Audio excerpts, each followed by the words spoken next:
I have a pretty serious issue. I always build things way too big in Minecraft.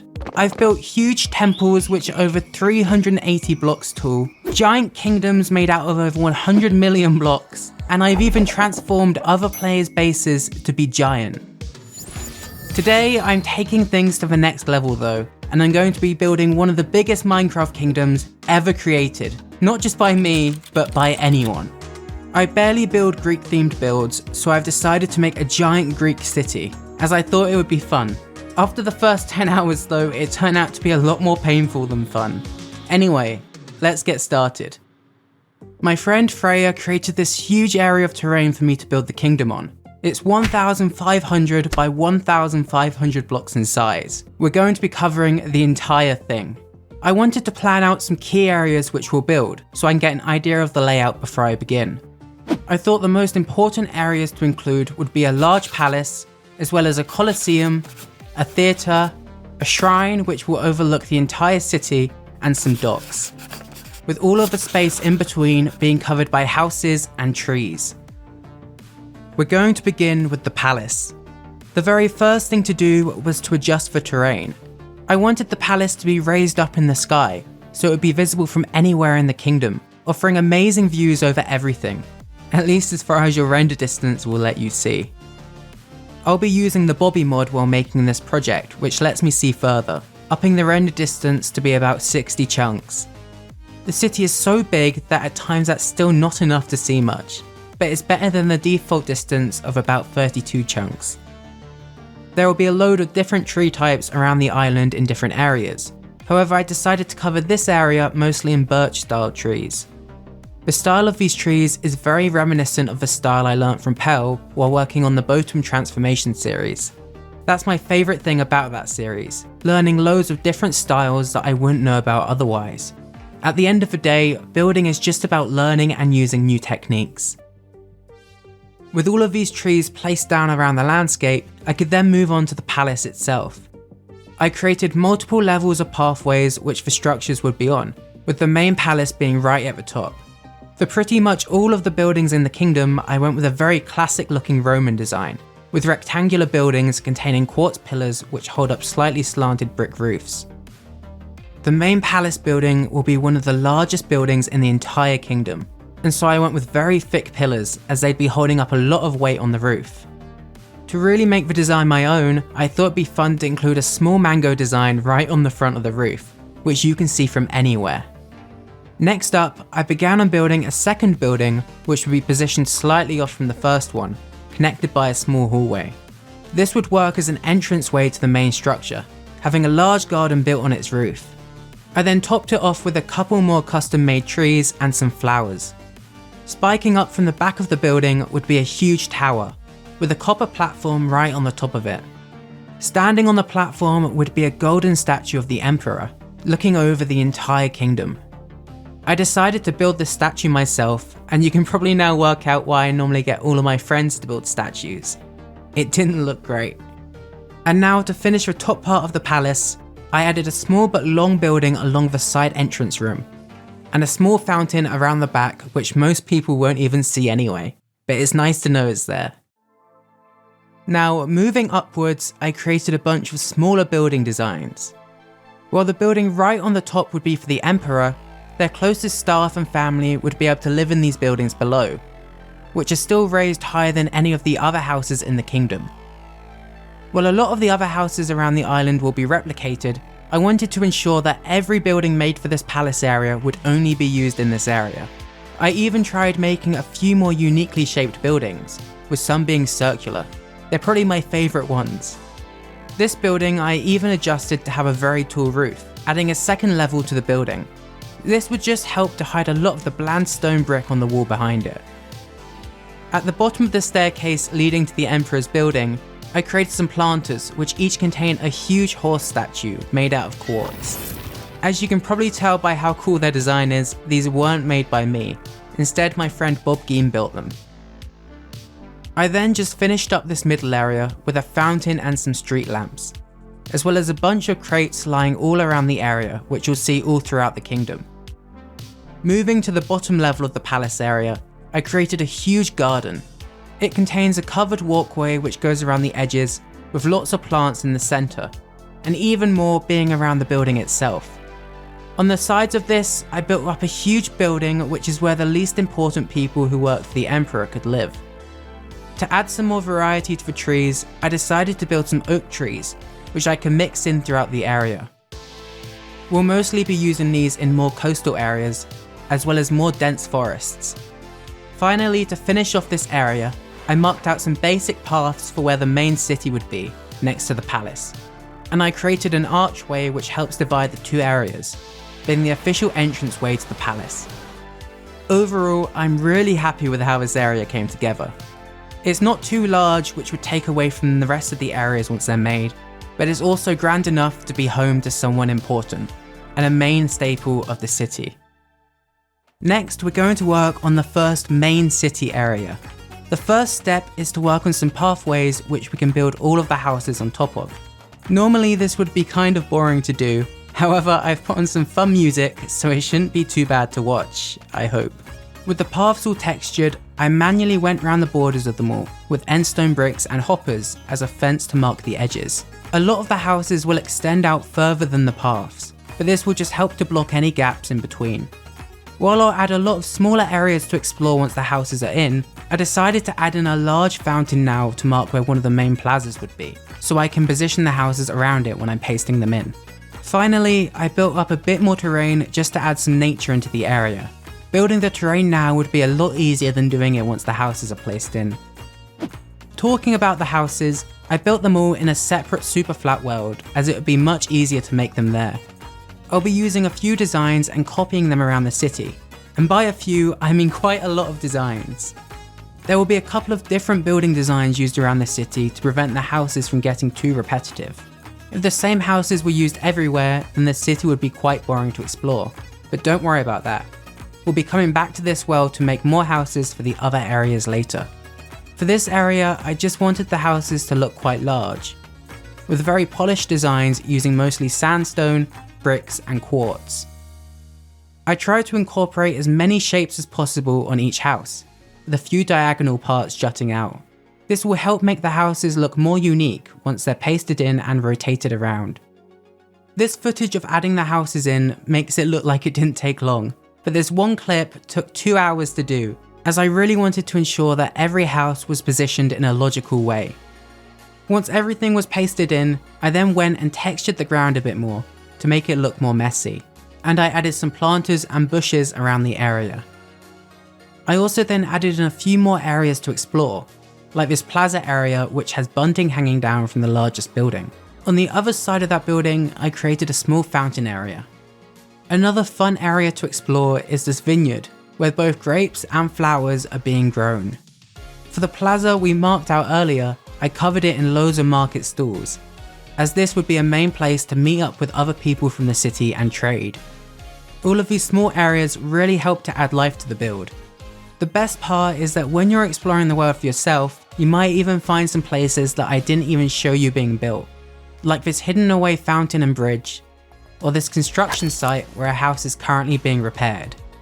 This is just one of many cities we'll be building around the whole area. I found it a lot easier to divide it into multiple rather than to do it all at once. Next to the city will be the first dock area, which will be by far the biggest.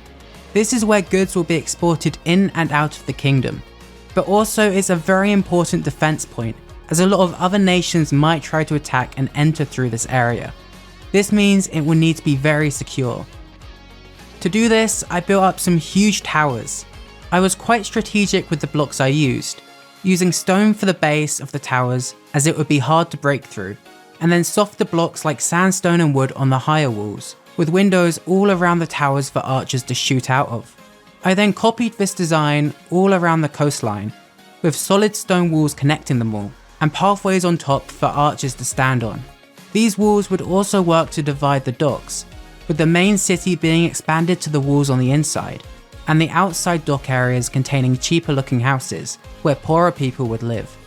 Going back to the house building world, I created some pretty unique house designs which stand out a lot from the quartz ones we made earlier. These are mostly made out of sandstone, but also contain quite a lot of yellow concrete and stained clay, to give them more character. This splash of colour really helps them to stand out in quite a dull area of the kingdom. As well as these houses for the docks, I created 2 new designs for the main city houses, just to add some variety to the area. Once I had expanded the main city up to the walls, I added some smaller designs, like this barn where horses could be picked up or left off before venturing out beyond the wall. As well as this, I added some staircases which lead up to the top of the wall, located all around the inside. This would help soldiers quickly get up to the top of them in case of an emergency. On the top of the walls, I created these pretty basic catapult designs, made entirely out of wood, which would launch stone balls at any attacking ship to help sink them. To connect the outside of the docks to the inside area, I then built up a few entrance points, one being this small hidden away pathway, and the other being a huge wooden door in the centre of 2 towers. On the other side of this would be a long walkway, lined with giant flames. These looked especially cool at nighttime, seeing as I used frog lights inside of them. All around the outside docks, I then added in those really unique houses that we'd just made. Normally for a project like this, I just reuse the same houses that I made earlier, but I'm so glad that I made unique houses for this section, as it helps add so much character.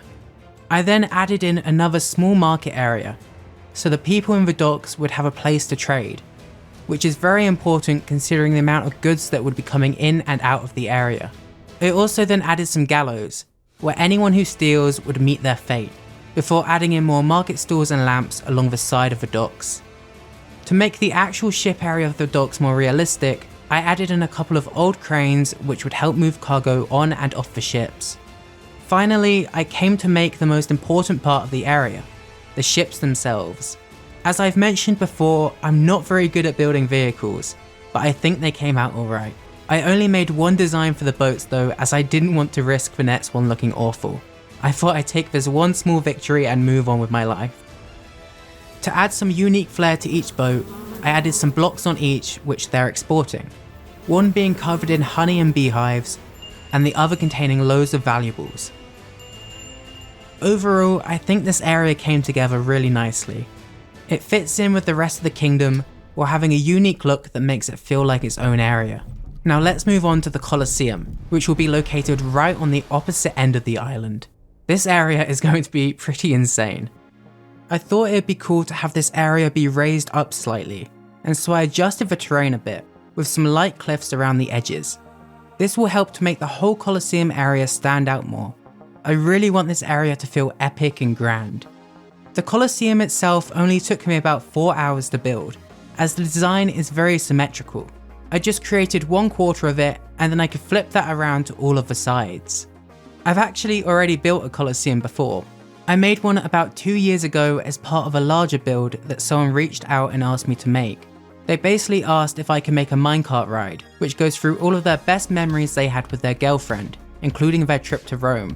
And they then used the world to propose with a message at the end asking her to marry him. That's my favourite build I've ever worked on, and so building this Colosseum brought back those memories of creating that build.